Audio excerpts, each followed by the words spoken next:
শিরোপা জয়ের কথা বলে যাওয়া বাংলাদেশ টানা 2 হারে চ্যাম্পিয়ন্স ট্রফি থেকে বিদায় নিয়েছেন। স্বপ্ন পূরণ হয়নি, তবে অসাধারণ পারফরমেন্সে জাতির মুখ উজ্জ্বল করেছেন 2 তরুণ ব্যাটার তাওহিদ হৃদয় ও জাকির আলী অনিক। আইসিসি থেকে আসা এই সুসংবাদে জানা যায়, ব্যাট হাতে আলো ছড়িয়ে র্যাঙ্কিংয়ে এগিয়েছেন বাংলাদেশের এই 2 ব্যাটার। বাংলাদেশের ক্রিকেট ইতিহাসে কখনো কখনো জয় না পেলেও আমাদের ছেলেরা যখন নিজেদের প্রদর্শনী দেখায়, তখন বিশ্বের সামনে বাংলাদেশের নাম উঠে আসে গর্বের সাথে। প্রথমেই আসা যাক হৃদয়ের কথায়। চ্যাম্পিয়ন্স ট্রফিতে ভারতের বিপক্ষে প্রথম ম্যাচ খেলতে নামে বাংলাদেশ। টপ অর্ডার হারিয়ে দল যখন দিশেহারা, ঠিক তখনই দলের হাল ধরেন হৃদয়। ওডিআই সেরা ভারতের বিপক্ষে দারুণ এক সেঞ্চুরি করে তাক লাগিয়ে দেন সবাইকে।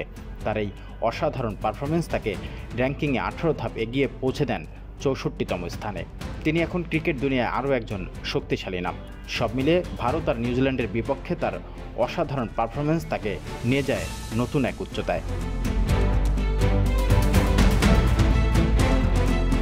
অন্যদিকে জাকির আলী অনিক। ভারতের বিপক্ষে দলের অবস্থা যখন টলমলে, তখন হৃদয়ের সাথে ব্যাট হাতে শক্ত বন্ধুত্ব করে তৈরি করে দারুণ এক পার্টনারশিপ।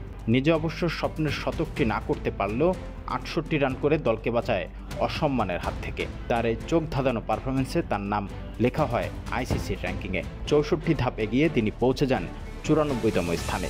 তার এই অদম্য আত্মবিশ্বাস দেখলেই বুঝতে পারা যায়, তিনিই হয়তো হতে চলেছেন বাংলাদেশের মিডল অর্ডারের মুশকিল হাসান।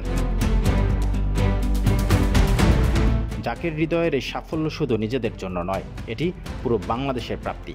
ক্রিকেটের প্রতি ভালোবাসা এবং অধ্যবসায়ের মূল্য আজকে দেখতে পাচ্ছে গোটা জাতি।